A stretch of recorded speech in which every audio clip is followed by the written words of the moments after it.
Se eu te perguntasse quem é o melhor esquizofrênico do cinema, o que você responderia? Muita gente provavelmente iria no John Nash. Tem o Curtis no filme O Abrigo, tem o Peter Winter no filme Clean Shaven, tem o Ralph Fiennes fazendo o Spider do Cronenberg, será? Não.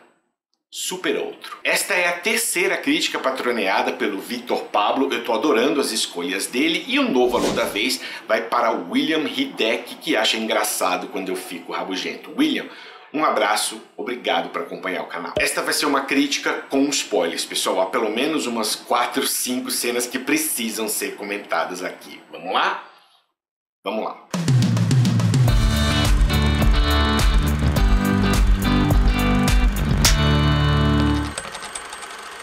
Super Outro. O filme segue a rotina desvairada de um pobre esquizofrênico pelas ruas de Salvador. Trata-se de um dos 100 melhores curtas brasileiros de todos os tempos, segundo a Abracine, apesar de ser um média-metragem. Tem no YouTube, o link está na descrição. A direção é do Edgar Navarro, nome importante do cinema baiano da geração do Super 8, junto com nomes como Jorge Felipe, Paula Ribeiro. O curta-metragem dele, O Rei do Cagaço, de 77, não deve ser perdido, também tem no YouTube. Depois de Super Outro, ele ficou mais de 15 anos sem gravar e mais recentemente ele fez Eu Me Lembro, O Homem que Não Dormia e Abaixo a Gravidade. Edgar Navarro faz um cinema provocativo, anarquista, caótico, transcendental. Ele gosta de incomodar, de chocar, de chacoalhar a humanidade. Em Super Outro, o personagem começa de noite, de madrugada, quando tá todo mundo dormindo, gritando: "Acorda, humanidade!". É um cinema anti-burguesia, anti-imperialista, anti-hipocrisia, cheio de alegorias e duplo sentido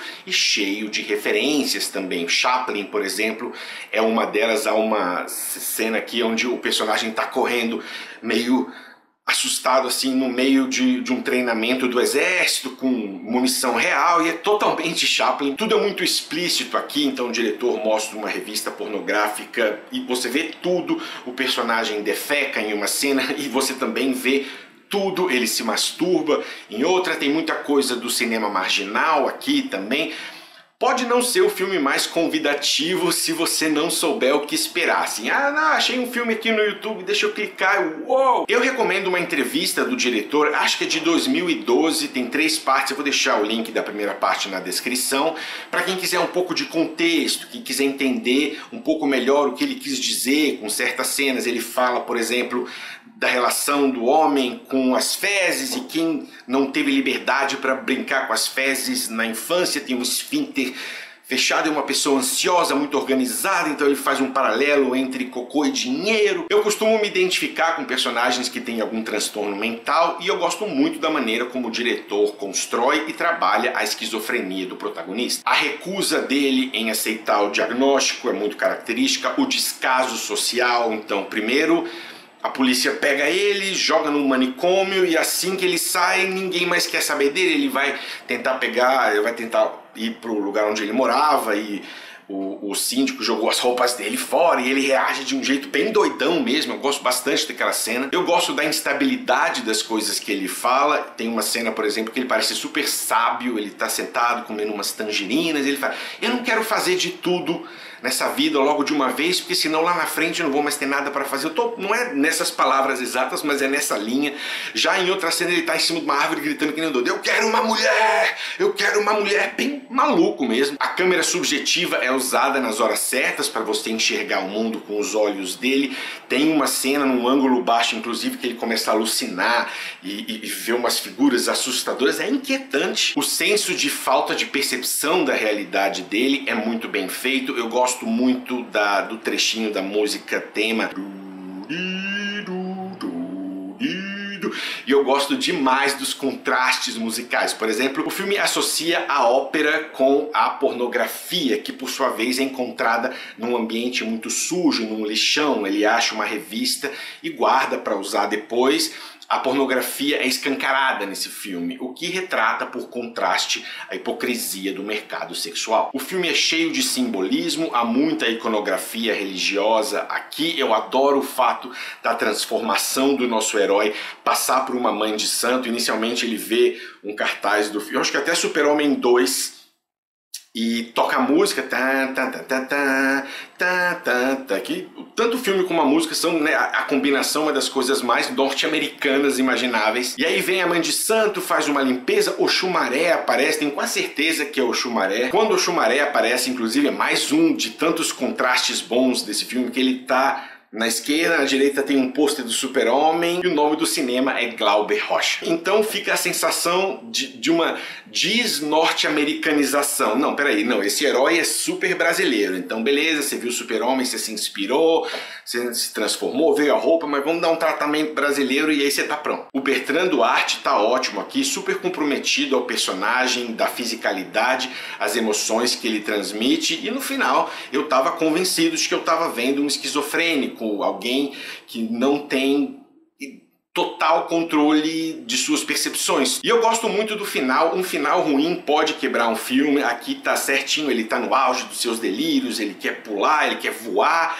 mas a polícia não deixa, pega, mas pega apenas o corpo dele, porque a mente, né, assim, isso tem muito a ver com o fato do personagem ser louco e não, eles podem pegar o meu corpo, mas a minha mente é uma coisa, e aí ele consegue voar. Inclusive tem é feito com uma grua, né, e do ponto de vista subjetivo, bem legal, parece que ele está mesmo sobrevoando a cidade. Depois, quando muda o plano, você nota as limitações técnicas do filme, mas não atrapalha. As limitações da produção acabam favorecendo o filme, dando a ele um ingrediente documentarista que casa muito bem com a narrativa transcendental. Nada é muito preciso aqui, nada é muito bem ajustado, focado, nítido, limpo, assim como a mente do nosso protagonista. Ainda assim, dava para arrumar algumas coisas. Tem uma cena que tá lá mostrando as ruas de Salvador, as pessoas estão almoçando, uma coisa quase turística em relação aos planos que ele escolhe, até que ele vai lá numa mesa, pega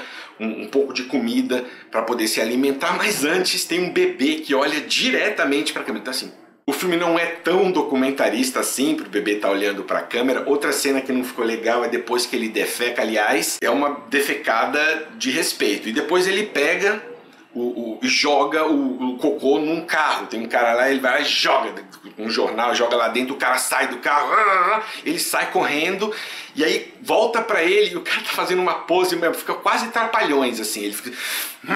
e também não ficou bom. Eu gostei da sacada de fazer o acidente dele com a moto. Acidente não, que ele se joga na frente de uma moto, mas é feito através de fotografias. Claro que não havia condições de filmar aquilo, conseguir um dublê, uma moto, atropelar outro dublê, tanana. Então ele faz uma série de fotos e super funcionou. Mas aí a cena que vem depois, quando ele tá no hospital, vem um repórter ou fotógrafo, ou ambos, conversar com ele, e ficou bem ruim porque ele tenta agarrar e ele fala: o que está acontecendo com você? Você está louco? Me salte!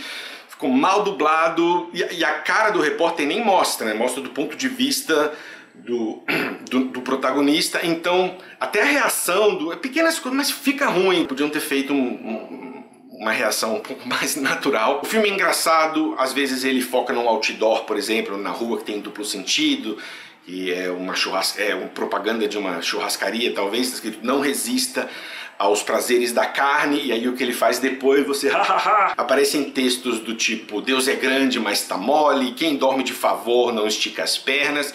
É um tom bem consistente até chegar na cena da masturbação, que eleva um pouco, e eu acho sensacional. Tá passando o programa Soletrando do Silvio Santos, ele começa a olhar assim através de uma vitrine e começa a se masturbar, e é editado, é sincronizado com o que o Silvio Santos fala. Então aquela roda tá girando e ele fala: vai dobrar, vai dobrar, vai dobrar, vai dobrar, e corta pra ele fazendo um movimento, é sensacional. E aí no final, dobrou!